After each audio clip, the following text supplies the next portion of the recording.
بعد فأعوذ بالله من الشيطان الرجيم بسم الله الرحمن الرحيم وقال النبي صلى الله تعالى عليه وسلم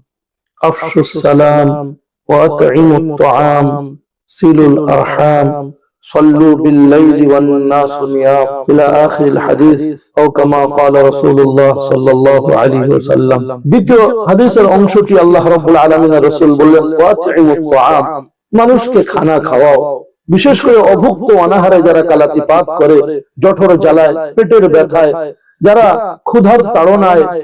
ভুগতে থাকে তাদেরকে পর্যাপ্ত খানা দেওয়া তাদেরকে খাদ্য খোরাক পৌঁছানো তাদেরকে আমন্ত্রণ জানানো তাদের বিভিন্ন ভোজনে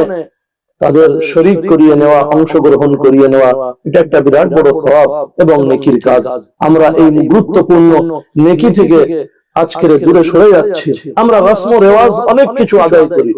বিশেষ করে মৃত ব্যক্তির আত্মার কল্যাণ কামনা করে তার মৃত্যুর চতুর্থ দিনে চাহরমা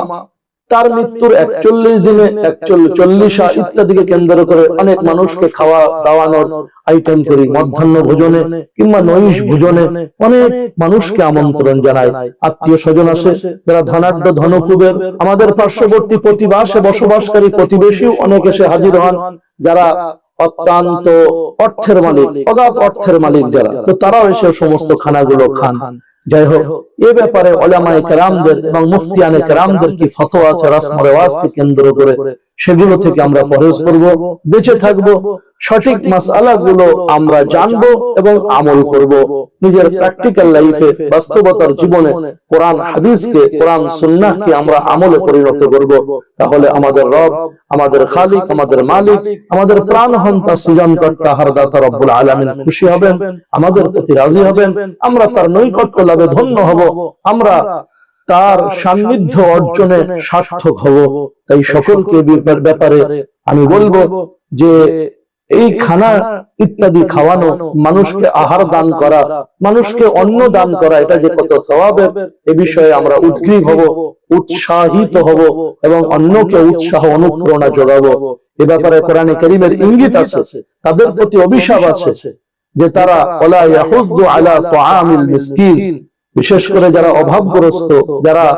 গরিব অসহায় অনাথ এতিম যারা সুবিধা বঞ্চিত যারা প্রান্তিক অবস্থানকারী যারা স্বাভাবিক জীবন যাপন থেকে কিছুটা বিচ্ছিন্ন আছে তাদের প্রতি বিশেষ করে খেয়াল রাখবো এ ব্যাপারে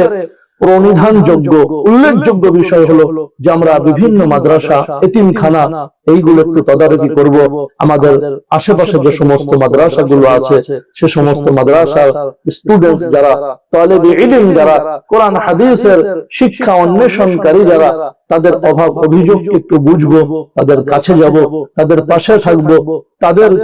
দিকে একটু লক্ষ্য রাখবো আল্লাহ তৌফিক দান করুন আমিন ওয়া আখিরু দাওয়ানা আলহামদুলিল্লাহি রাব্বিল আলামিন আসসালামু আলাইকুম ওয়া রাহমাতুল্লাহি ওয়া বারাকাতুহু।